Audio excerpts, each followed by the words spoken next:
I am Evelyn Harper, and this story does not begin with the moment I was dismissed in front of an entire boardroom.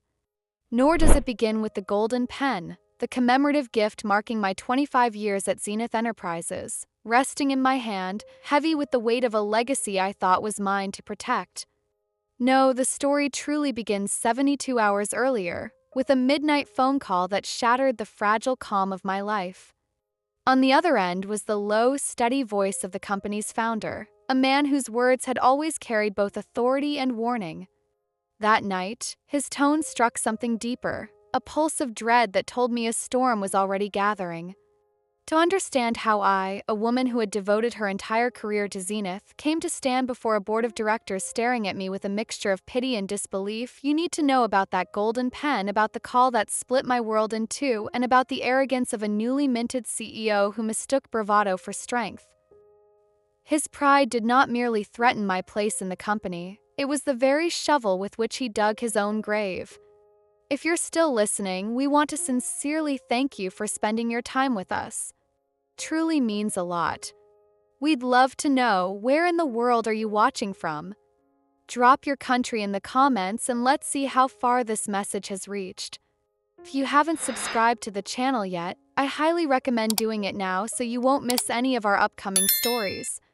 These aren't just ordinary stories, they're filled with meaningful life lessons that can inspire, teach, and stay with you long after the video ends. Hit that subscribe button and join our growing community. Chapter 1. The moment everything collapsed. That morning, I stood outside the boardroom, clutching a bouquet of white carnations, flowers I had chosen as a symbol of new beginnings. In my mind, they represented grace, respect, and welcome. I wanted to greet Julian Voss, the newly appointed CEO of Zenith Enterprises, with a gesture that would set a tone of warmth rather than rivalry. 25 years in this company had taught me that respect carried more weight than any title, and genuine gestures often spoke louder than strategy. During those decades, I had guided teams through crises, saved Zenith from near bankruptcy more times than I cared to count, and built a network of trust that held the company together when market storms threatened to tear it apart. I had poured more of myself into these walls than into my own personal life, a sacrifice that had become both my pride and my prison. A bouquet of carnations, I told myself, might remind Julian that he was not merely inheriting a corporation, he was joining a family. But the instant I stepped into the boardroom, I felt the shift in atmosphere. The air was tight, charged, brittle like glass ready to shatter. Julian's eyes were the first thing I noticed, sharp, cold, and utterly devoid of emotion. He didn't glance at the flowers in my hand. He didn't smile, didn't offer a word of acknowledgement. Instead, he adjusted the knot of his tie with deliberate precision, then let his voice slice through the silence like a blade. "Evelyn Harper," he declared, each syllable clipped and merciless, "your time at Zenith has come to an end." The words landed in my chest like a sudden vacuum, sucking the air from the room. I stood frozen, the carnations trembling slightly in my grip, as if my hands no longer belonged to me. Around the polished mahogany table, the newly promoted vice presidents sat rigid, pens hovering just above their notepads, caught in a tableau of uneasy stillness. They looked at me not with the respect I had earned over decades, but with the hesitant pity reserved for someone already consigned to history. I searched Julian's face for a crack, any sign that this was some cruelly misguided attempt at humor, an initiation rite, a power play designed to test me. But his eyes remained fixed and impassive, glinting with something closer to disdain than indifference. With a calculated gesture, he slid a manila envelope across the table, its surface gleaming under the harsh boardroom lights. "This," he said, his tone sharpening like steel against stone, "marks the beginning of a cultural overhaul. Zenith must shed the relics of its past if it is to move forward. Your dismissal, Evelyn, will serve as the signal of that transformation." A murmur of shocked breaths escaped the silence, filling the void his words left behind. My skin prickled under the collective gaze of the room, gazes that no longer saw a leader but a relic, an obstacle to progress. The carnations in my hand suddenly felt absurd, their once bright symbolism collapsing into mockery. I set them down on the table, their sweet fragrance now suffocating in its cloying insistence. Humiliation pierced through me like a blade. But I refused to let the wound show. Not here. Not now. Not before this man who believed he could erase 25 years of loyalty with a single pronouncement. My fingers instinctively reached for the weight in my pocket, the golden pen Zenith had gifted me to commemorate a quarter-century of service. Its engraved lines spelled my name with delicate precision, a reminder of the nights I had spent bent over crisis reports, of the flights across continents to salvage contracts, of the personal sacrifices that no one in this room could possibly understand. I clenched it in my palm, anchoring myself in its solid, undeniable presence. It was more than a pen. It was a symbol of survival, of endurance, of the fact that my story was carved deeper than any one man's arrogance. And what Julian Voss did not know, what none of them suspected, was that 2 days earlier I had signed an agreement that made me the largest shareholder in Zenith Enterprises. His declaration of victory, his carefully staged humiliation, was nothing but the spark that would ignite a reversal he could not yet imagine. Julian thought he had buried me beneath the weight of his authority. What he had done instead was hand me the stage on which to rise. The silence that followed stretched long enough to carve itself into memory. I could feel my pulse hammering in my ears, my breath tight in my throat. One of the younger vice presidents, someone I had mentored when she was still fumbling through her first project, shifted uncomfortably in her chair, her pen scratching a meaningless circle on her pad. She couldn't meet my eyes. None of them could. Their silence was complicity, but also survival. They were bound to him now, not to me. I forced my shoulders straight, though the weight pressing against them felt unbearable. The carnations lay on the table between us, stark and white against the dark wood, a reminder of the naivety with which I had entered the room. Their petals already seemed to droop, as if mirroring the collapse I refused to let myself embody. "You mistake cruelty for leadership," I wanted to say. The words burned in my throat, but I held them back. Rage would give him too much satisfaction. Silence in that moment was sharper. My composure, my refusal to break, was the only weapon I had left to wield openly. Julian's lips curved into the faintest hint of a smirk, as though my restraint only confirmed his dominance. He leaned back in his chair, fingers steepled together, surveying me like a piece of furniture he had already decided to discard. His arrogance filled the room, thick and heavy, suffocating in its certainty. But beneath my stillness, another current moved. He saw humiliation, I felt calculation. He saw an ending, I felt the tension of a beginning. Every humiliating second of that moment would become fuel, sharpened into resolve. I thought of the midnight call 72 hours earlier, the founder's voice, heavy with unspoken warning. I thought of the contract I had signed, the shares that shifted power into my hands. And I thought of the arrogance now staring at me across the table, too blinded by his own pride to recognize the trap he was already building around himself. Julian believed he had dismantled me. In truth, he had awakened me. And as I stood in that suffocating silence, the carnations fading on the polished wood, I made myself a quiet promise. This was not the day I lost Zenith. This was the day Julian Voss unknowingly set the stage for his own undoing. Chapter 2: The Fateful Call. Let us rewind 2 days, to a quiet Sunday evening that began with nothing more than the promise of solitude. I was sitting in my small apartment, a modest space I had never thought of as a retreat, but that night felt like a sanctuary. The city outside hummed faintly, muffled through the windows, but within my walls there was silence. I had curled up in my armchair with a book I had been meaning to finish, hoping its pages would distract me from the rumors swirling like smoke in the industry, the whispers that Zenith Enterprises, my home for a quarter of a century, was about to welcome a new CEO. Change at the top always carried weight. This time, however, the unease felt heavier. Whispers spread not just of new leadership, but of upheaval. For employees like me, who had given everything to Zenith, uncertainty wrapped itself around the heart like a tightening coil. I wanted to lose myself in the rhythm of words on the page, but my eyes skimmed sentences without comprehension, my thoughts drifting back to the inevitable shift that loomed ahead. And then the phone rang. The sound cut through the stillness like a blade. I reached for the device, irritation at the intrusion giving way to shock as my eyes landed on the glowing name, Margaret Langston.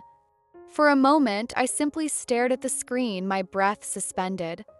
Margaret Langston, founder of Zenith Enterprises, a woman whose name was synonymous with resilience, strategy, and a kind of raw brilliance that had shaped not only a company but an entire industry. She had retired years ago, but her presence still lingered in every corridor, every policy, every whispered story told by those of us who had been there in the early days.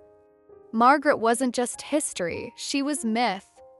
And when a myth calls you in the middle of the night, you don't let it go to voicemail.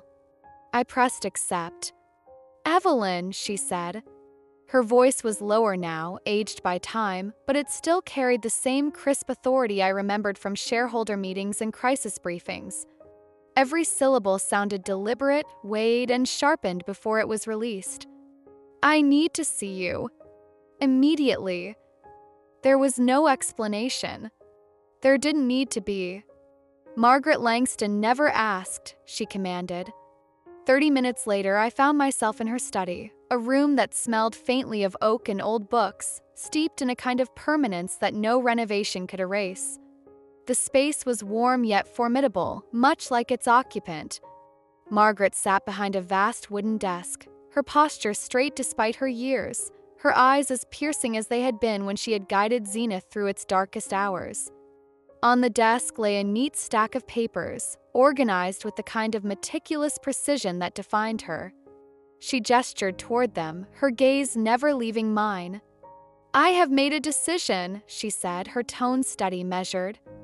"The future of Zenith must belong to someone worthy of it. I am selling my shares, 45% of the company. And I want you to own them." For a moment, my mind refused to process her words. 45%. Nearly half the company. Ownership wasn't a concept I had ever allowed myself to entertain.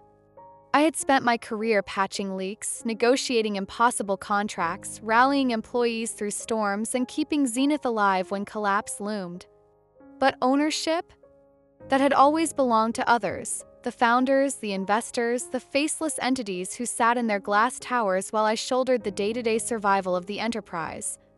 I blinked, my voice faltering as it finally escaped my throat. "Why me?" Margaret leaned forward slightly, the weight of her gaze pressing into me as though she could see not just the woman I was, but the history etched into my bones. "Because I have watched," she said. "I have watched board members circle like vultures, hungry only for profit, indifferent to the soul of what we built. I have watched loyalty traded for personal gain, trust discarded for short-term numbers. But you, Evelyn, you have sacrificed more than anyone. Sometimes I fear too much. You gave yourself to Zenith when others gave only what was convenient. And that tells me you are the one who will protect what Zenith represents." Her words struck deeper than praise. They touched the scar tissue I carried, the missed birthdays, the friendships that faded, the personal life that had atrophied in the shadow of a career I had convinced myself was worth it. Margaret reached into a drawer, retrieving something small but gleaming. She placed it carefully in my hand. It was a pen. Not the commemorative one I carried from my 25-year anniversary, but something older, weightier, adorned with intricate engravings that told their own story. "This," she said, her voice softening but never wavering, "is the pen I used to sign the founding documents of Zenith. It is more than an instrument, it is a symbol, a marker of trust, of beginnings, of legacy. If you sign these papers with it, Evelyn, you will no longer be just an employee. You will become the guardian of Zenith's future." The metal was cool against my skin, yet heavy in a way that went beyond physical weight. I turned it over slowly, tracing the carved lines, feeling history press itself into my palm. My throat tightened as the reality of what she was offering settled over me. Ownership. Authority. Responsibility. My name, written in ink from this pen, would not merely authorize a transfer of shares. It would bind me to the very foundation of Zenith, anchoring me to its survival in a way no contract or title ever had. I looked up, my voice barely audible. "You trust me with this?" Margaret's expression softened, though her eyes never lost their sharpness. "I do more than trust you, Evelyn. I believe in you. When I step away fully, I need to know Zenith will remain in the hands of someone who remembers what it was built on. Not greed, not vanity, but resilience, sacrifice, legacy." The silence between us thickened, filled with the weight of her words. I glanced at the documents once more, the stack of papers that could alter the trajectory of my life in ways I had never imagined. Each page represented power, but also risk. To accept meant to carry a burden greater than anything I had borne before. I tightened my grip on the pen. Felt as though the world had shifted, the axis tilting beneath me. My hands trembled slightly, not from fear but from the enormity of it all. "Margaret," I whispered, this changes everything." Her lips curved into a faint smile. "Yes," she said simply. "It does." I drew a slow breath, feeling the tremor in my hand as I lowered the pen to the page. The gold ink glided across the paper, each loop and stroke a quiet oath that settled into the fibers like a promise. When my signature finished, the sound of the nib lifting seemed excessively loud in the hush of Margaret's study. She watched me with a small, satisfied nod, the kind of approval that carried the weight of both relief and resolve. "There's one more thing," she said, her voice dipping into a conspiratorial hush. The room seemed to lean in with us. "We will keep this, at least for a few days, strictly between us." Her words landed like a stone in still water. I looked up, puzzled. Margaret's lips pressed together, forming a line I knew meant plans had already been drawn. "I want to see how people behave when they think you've lost power," she continued. "Pride reveals people. It strips them down to what they truly are." A slow heat crept up my neck. The notion of secrecy felt almost indecent, power hidden in plain sight, a puppet string unseen by those who thought themselves free. But beneath the discomfort there was a sharper satisfaction, a strategy delivered with the elegance of someone who had never confused haste for wisdom. Margaret's test was surgical, designed to expose weakness the way sunlight exposes cracks in old paint. I felt the responsibility settle anew on my shoulders. This was no simple transfer of shares, it was an experiment in human nature. Those who had smiled politely in boardrooms, who had toasted to future visions and congratulated new appointments, would now reveal whether their allegiance was to Zenith or to themselves. I pictured the vice presidents in their tailored suits, the men and women who had watched my career like a weather report, predictable, manageable. Would they bend to the new wind? Or would they show the teeth of opportunism that I had suspected for years? Margaret's eyes met mine, steady, unblinking. "When the time comes," she said, "you will not merely defend what is yours. You will shape Zenith's future." Her voice carried a certainty that felt almost prophetic. In that charged pause, I understood the depth of the gambit. I had asked for no favors, sought no spotlight. Yet here I was, threaded into a plan that required patience, restraint, and a quiet ferocity. As I rose to leave, the pen still warm in my palm, I felt something else unfurling inside me, a readiness I had not known I contained. The secret would be a mirror, and when the room finally looked into it, they would see themselves. Chapter 3: Humiliation and the Empty Box. The morning after my dismissal, I returned to the office carrying nothing but a cardboard box. It was light in my hands, yet unbearably heavy in its meaning. Corridors of Zenith stretched ahead like a gauntlet, each fluorescent light humming above me as though marking my shame. My heels struck the polished floor, every step magnified in my mind until it sounded like a drumbeat of defeat. People noticed. Course they did. Some froze when they saw me coming, Others shifted papers, typed furiously, or suddenly found something fascinating on their screens. But the truth lived in their eyes. They did not meet mine, not directly. Instead, they offered sidelong glances, half curious, half pitying. No one spoke. The silence in that hallway was not ordinary silence. It was the weight of something unspoken, a pressure pressing down on my lungs. When I pushed open the door to my office, still mine in spirit if not in title, I was met with the familiar scent of paper and ink, the faint trace of coffee, the walls lined with fragments of a life built within these boundaries. I set the empty box on the desk, the sound hollow, and began to pack. The first items were the photographs. Smiling teams after impossible projects, group shots with exhausted faces but triumphant grins. These frames held proof of what I had given, proof of what we had achieved. I wrapped them carefully, though my fingers trembled, not because of fear but because every image was a reminder of battles fought and survived. Next were the notebooks, dozens of them, thick with scribbles, margins filled with diagrams, arrows, desperate recalculations. Each one was a record of nights spent clawing the company back from collapse, of strategies sketched in the margins of flight itineraries, of lifelines extended at the very last moment. Then there was the chipped coffee mug.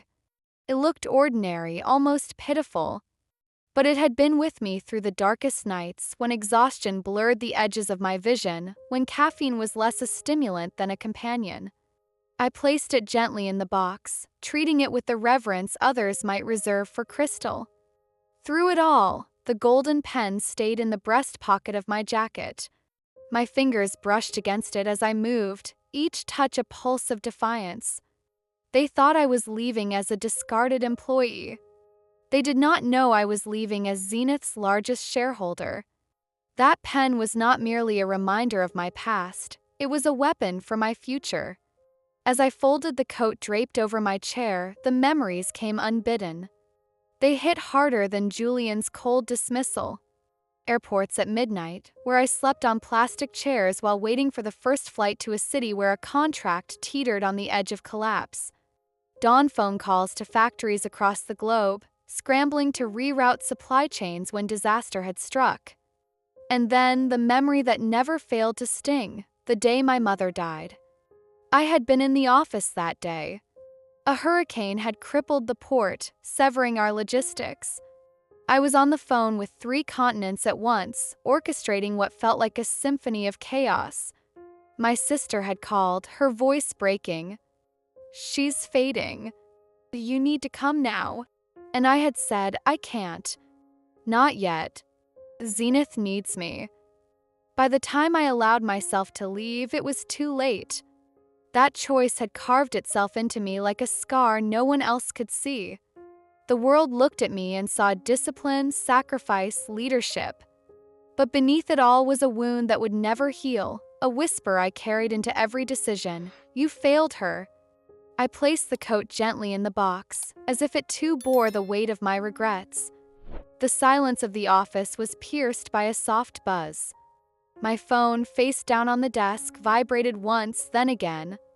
I turned it over, expecting another shallow condolence or worse, silence from those who had once called themselves colleagues. The message was from Clara. Clara, who had stood by me in warehouses colder than winter itself, who had sat across from me at 2 in the morning recalculating shipments until the numbers finally fit. Clara, who knew what loyalty meant not as a word but as an act. Her message was brief. "No one here forgets you, Evelyn." "Never." My throat tightened. The words glowed against the screen, simple yet alive with a truth I desperately needed. It wasn't grand speeches or public acknowledgments that mattered. It was this, quiet recognition from those who understood, who had been in the trenches with me, who knew the price I had paid. I closed my eyes, and for the first time that morning, I felt something other than humiliation. Pride, subtle, fragile, but real, stirred within me. Julian could strip me of my office, parade my dismissal as a triumph of his so-called cultural reform. He could invite the board to applaud his ruthlessness, pretend my career was a relic best discarded. But he could not erase the truth of what I had built. He could not erase the respect I carried from those who knew me, truly knew me. Cardboard box was no longer empty. It was filled with fragments of a life that mattered, not because of titles or corner offices, but because of the sacrifices etched into every artifact. And though I carried it with bowed shoulders, I was not leaving with nothing. I was leaving with dignity, with the trust of those who understood, with the knowledge that I still held the future of Zenith in my hands, even if no one else in that building realized it. I tightened my grip on the box and lifted my chin. The walk down that hallway would still feel long, the stairs would still sting, but I was no longer the humiliated employee they thought they saw. I was Evelyn Harper, and this was not an ending. It was the prelude to the fight that was yet to come. Chapter 4: Seeds of Resistance. By Thursday, the atmosphere within Zenith had shifted noticeably. Whispers filled the corridors like an invisible current, and every conversation seemed to carry Julian Voss's name. He had summoned his first executive leadership meeting, a grand debut of sorts. I was not invited, of course, but absence did not mean ignorance. Stories traveled quickly in a place where ambition was currency. A colleague described the scene to me later. Julian had walked into the boardroom with the confidence of a monarch surveying his new kingdom. His suit was immaculate, his tie deliberately bold, as if color could substitute for competence. He spoke with a clipped, sharp cadence, announcing sweeping changes as though he had already carved the future into stone. And then came the words that would reach me within the hour. Zenith cannot afford to be sentimental. We are shackled by the weight of outdated practices. People like Evelyn Harper, outdated infrastructure, must be removed if we are to thrive. The phrasing was brutal in its simplicity. Dated infrastructure. As though I were nothing more than rusted steel beams holding up a structure he planned to demolish. I could endure replacement. Time makes way for the next generation, and I had long accepted that. But to reduce my life's work, decades of sacrifice, into an expendable fixture? It was an insult carved deep into my very bones. Anger surged, hot and relentless. My first impulse was to storm into that room, to remind him of the nights I had navigated Zenith through storms both literal and financial. To lay bare the cost of my devotion, the mother I lost while keeping this company afloat, the years of my life poured into its foundations. But I stopped myself. Margaret's warning echoed within me. We will keep this secret. Let arrogance reveal itself. So I swallowed the fury, not as defeat but as preparation. Julian was sowing his own downfall, word by word. He did not know that the outdated infrastructure he dismissed held the keys to nearly half of Zenith's future. And then something shifted. Clara called me that afternoon. Her voice was steady but carried an undercurrent of defiance. "Evelyn," she said, "you should know, people here are furious. They might keep their heads down in front of Julian, but behind closed doors, they remember who kept Zenith alive. They remember you." Her words lit something inside me, a spark I hadn't realized I still carried. I had returned to my apartment thinking my role was merely to endure until the right moment arrived. But resistance was already sprouting within the company. Quiet, subtle, but real. Julian believed power was his by declaration. He didn't yet understand that power in its truest form is loyalty. And loyalty cannot be commanded, it is earned. As I hung up the phone, I realized this was no longer just about survival. The seeds of resistance had been planted. And when the time came, they would bloom into something far stronger than arrogance could ever control. A young analyst I had once mentored, Liam, reached out late that evening. His message was brief but urgent. "You should listen to this. They don't deserve to get away with it." Attached was an audio file. With a steadying breath, I pressed play. Julian's voice spilled through my speakers, sharp and dripping with contempt. "Relics like Evelyn Harper are anchors dragging us down. Her dismissal will stand as a symbol of change. The words cut, but not in the way he might have intended. They no longer wounded me, they empowered me. The arrogance, the disdain, the casual cruelty, it was all there, captured in pristine clarity. The file wasn't just proof. It was a weapon. For the first time since my public humiliation, I smiled. A slow, deliberate smile that came not from joy but from recognition. Julian thought he had silenced me, erased me, reduced me to a discarded footnote in Zenith's story. But in his own voice, he had given me the sharpest blade imaginable. I leaned back in my chair, replaying the recording. Every syllable carried the weight of his hubris. Every pause, every sneer revealed the truth about the man now parading himself as Zenith's savior. This was not leadership.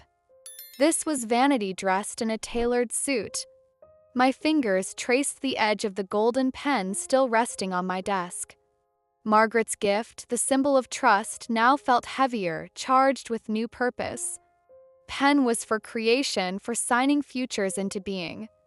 But this recording, it was for dismantling illusions. Together, they formed the perfect balance, one to preserve Zenith, the other to expose what threatened it. Julian believed that declaring me obsolete would cement his authority.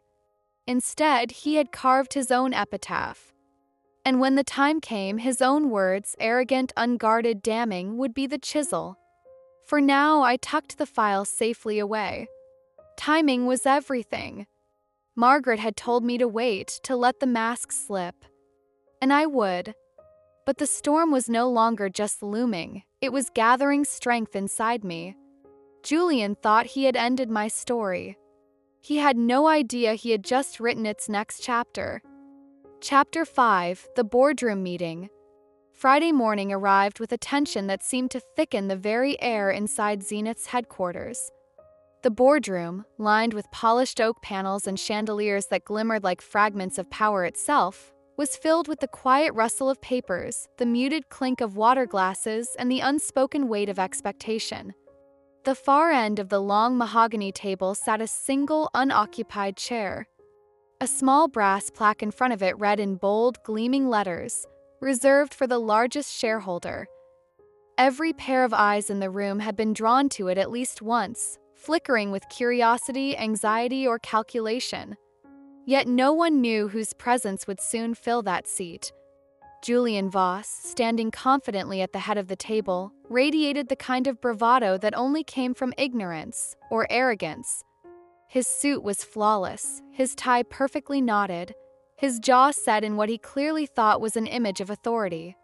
He tapped his fingers lightly on the table before spreading his arms with a smile too wide to be sincere.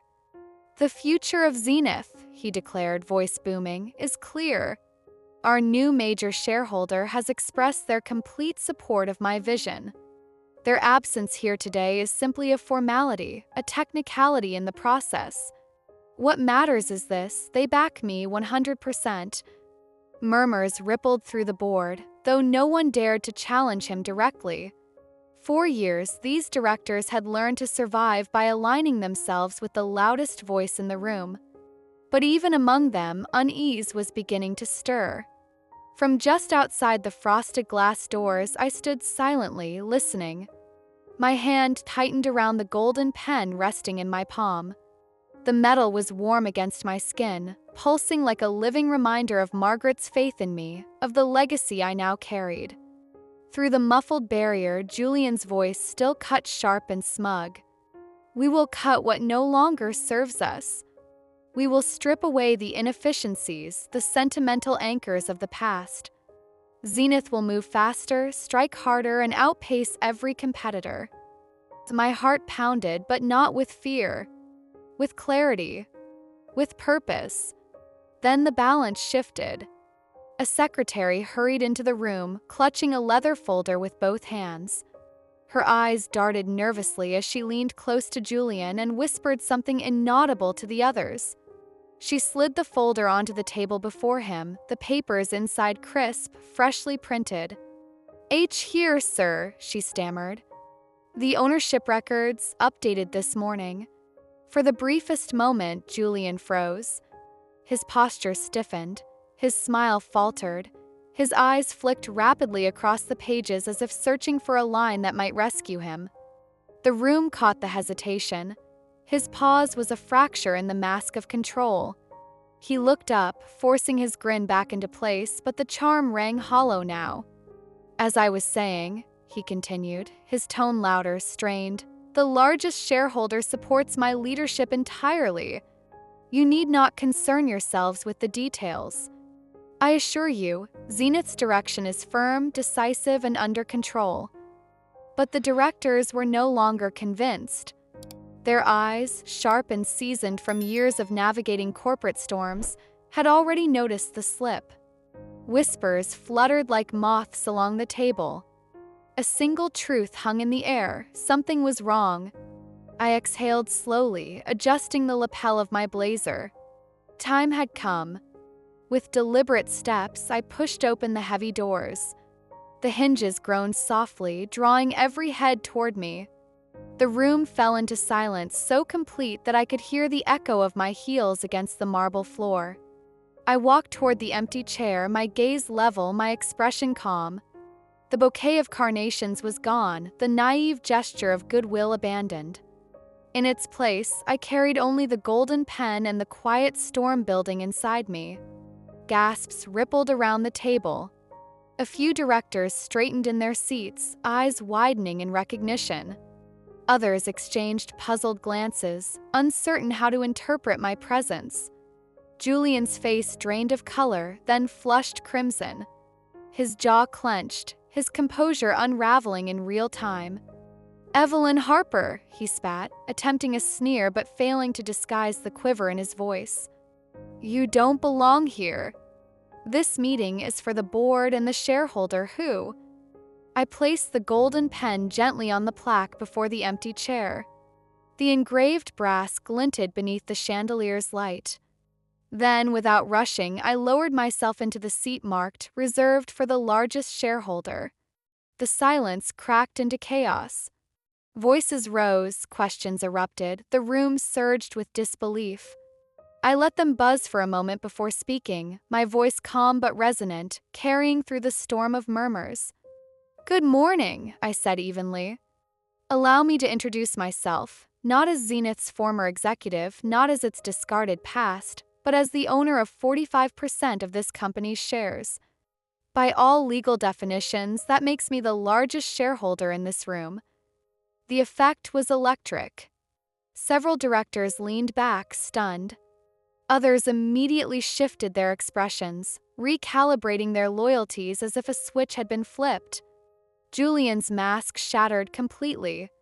He slammed a hand on the table, veins bulging at his temple. "This is impossible. Those shares were Margaret's. Margaret entrusted them to me," I interrupted, my voice steady, steel laced beneath its calm surface. "2 nights ago, I signed the papers with the very pen that founded Zenith. Your information is outdated, Julian. And so is your vision." I paused, letting the weight of my words settle. Then, almost gently, I reached into my folder and withdrew the audio file Liam had given me. "There is something else you should all hear," I said, sliding the small speaker onto the polished wood. Julian's eyes widened, panic sparking in their depths. The recording played, his own voice booming in the hushed chamber. "Relics like Evelyn Harper are anchors dragging us down. Her dismissal will stand as a symbol of change." The words reverberated, each syllable hammering against the walls, stripping Julian of any pretense of dignity. Gasps turned into murmurs of outrage. Several directors shook their heads in disapproval. I leaned forward, folding my hands atop the table. "This is your leader," I said quietly. "A man who mistakes arrogance for vision, who confuses cruelty with strength, who believes discarding loyalty is the same as progress." I let my gaze sweep across the room, meeting the eyes of each director in turn. "You know me. You know what I have sacrificed to keep Zenith alive. I am not asking for sympathy. I am asking for clarity. Who here truly believes this man embodies the future of Zenith? And who is ready to stand with someone who has already proven their commitment, time and time again? The room shifted. Directors exchanged looks heavy with calculation. But beneath their caution, I saw it. The spark of recognition, the return of respect. Julian opened his mouth, but no words came. For the first time, he was silent. I sat taller in my chair, the golden pen gleaming before me.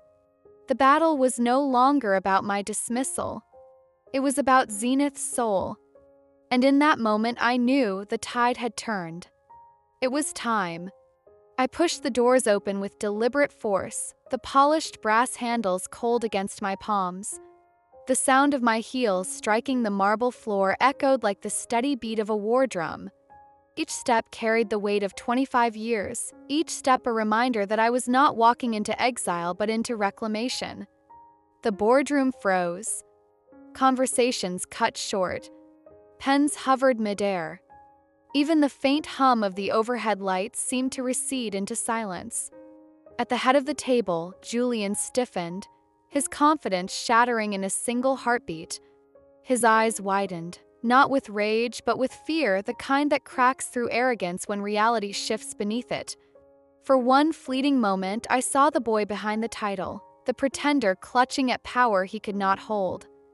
"This is a mistake," Julian stammered, his voice cracking as he gripped the leather folder before him. "Evelyn has been dismissed. She has no right to be here." I didn't answer. Not yet.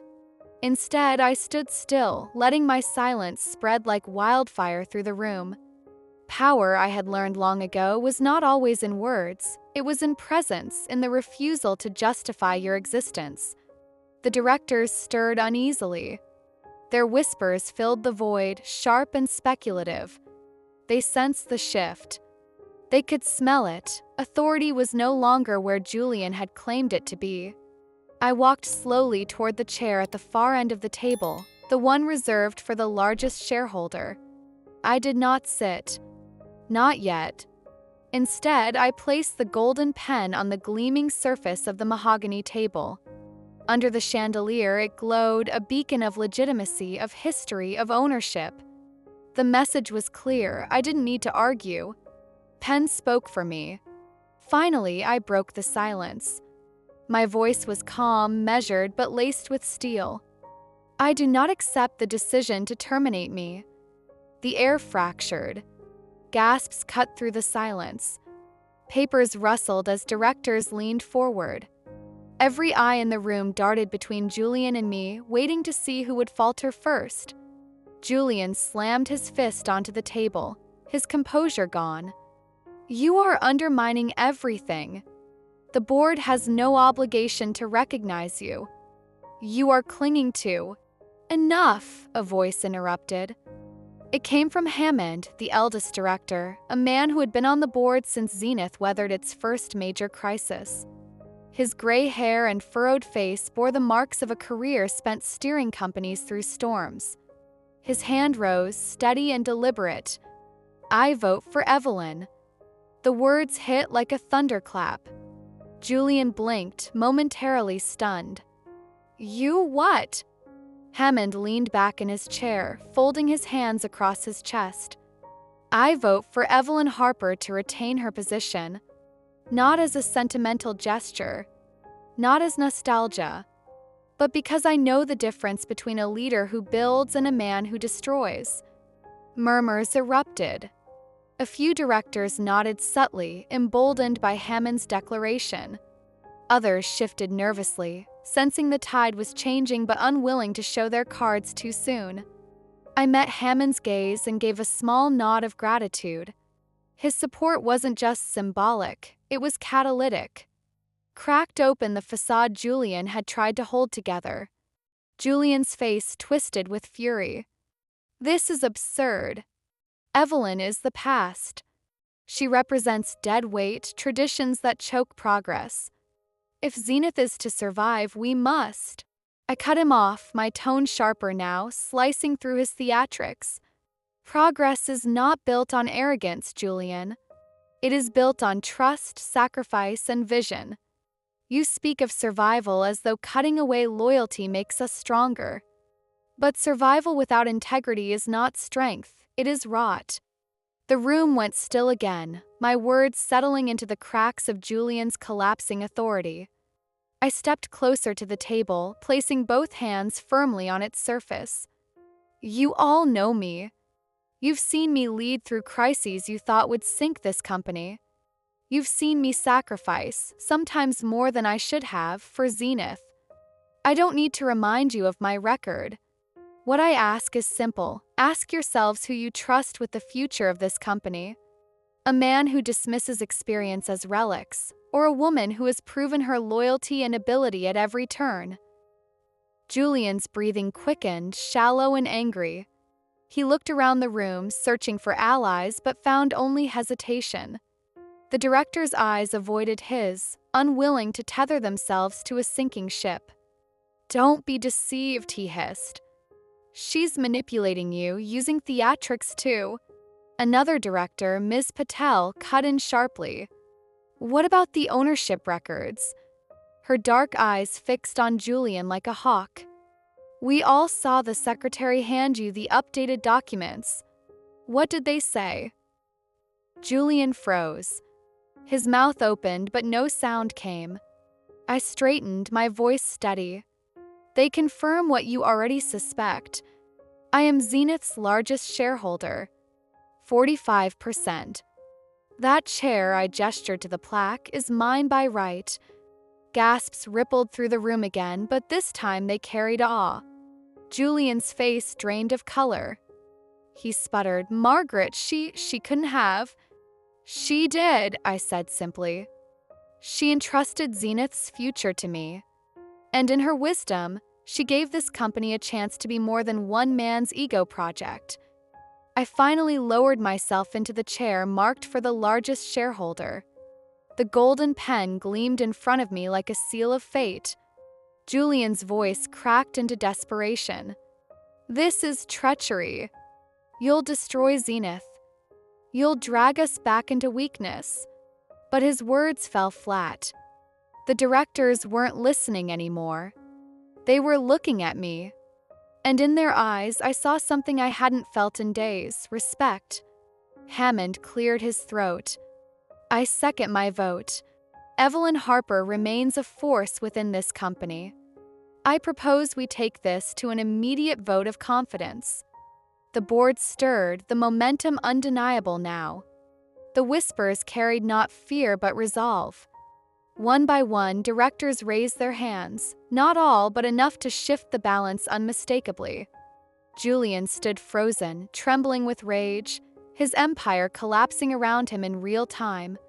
His voice, once booming with false authority, was reduced to a whisper no one cared to hear. I leaned back in my chair, my hands folded over the golden pen. For the first time since this ordeal began, I allowed myself a quiet, steady breath. This was no longer about survival. It was about restoration, about reclaiming not just my dignity but Zenith's soul. And as the votes were cast, sealing Julian's downfall, I knew the war was far from over. But the first battle, perhaps the most important, was mine.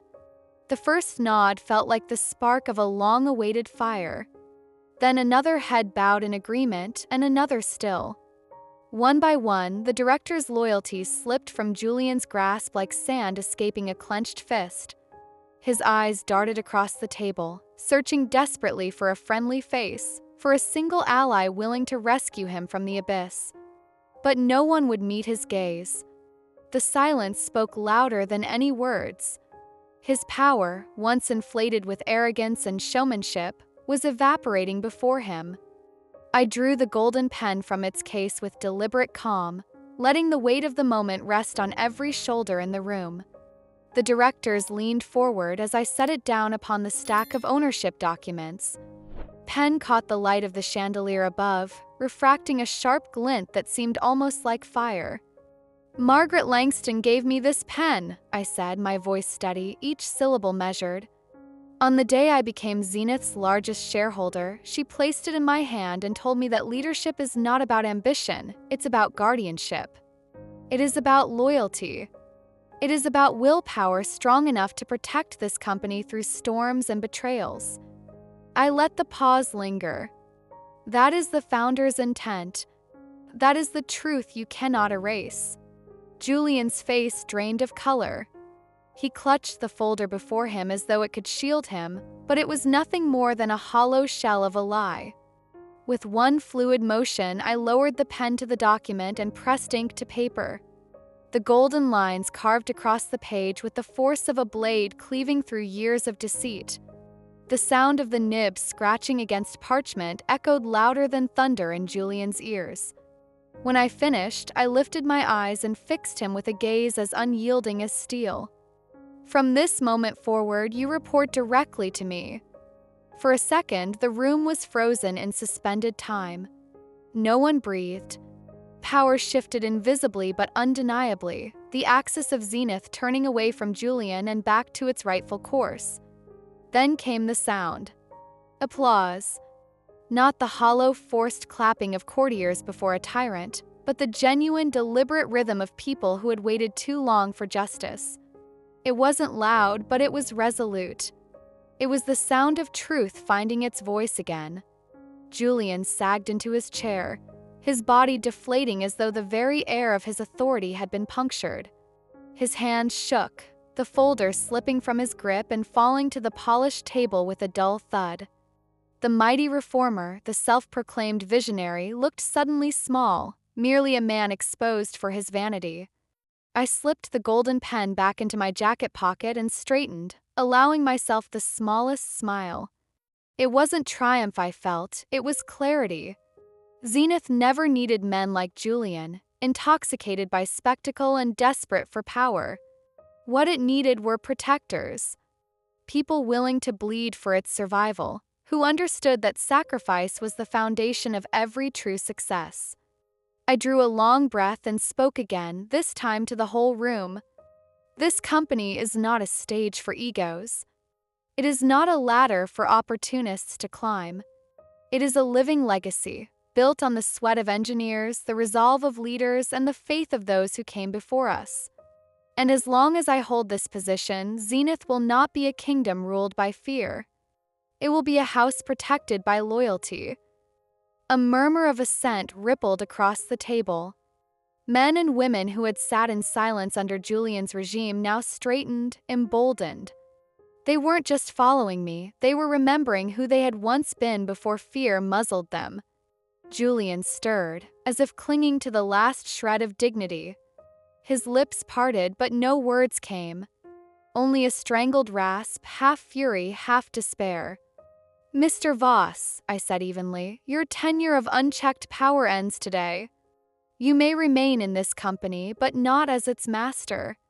You will serve it as an employee, accountable to the same rules you tried to twist for your gain. And you will answer to me." He flinched, but offered no protest. The fight had gone out of him. I turned to the board. There will be changes.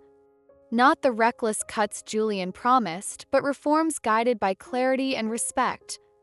Zenith will grow, not by discarding its roots, but by honoring them. The directors nodded. Relief settled over the room like sunlight breaking through clouds. For the first time in weeks, my chest felt light. The rage, the sleepless nights, the humiliations, they hadn't been endured in vain. I looked once more at Julian, his shoulders slumped, his eyes hollow. A part of me pitied him, but not enough to forgive the damage he had tried to inflict. His arrogance had been his undoing. His own words, preserved in that damning recording, had placed the dagger in my hand. All I had to do was use it.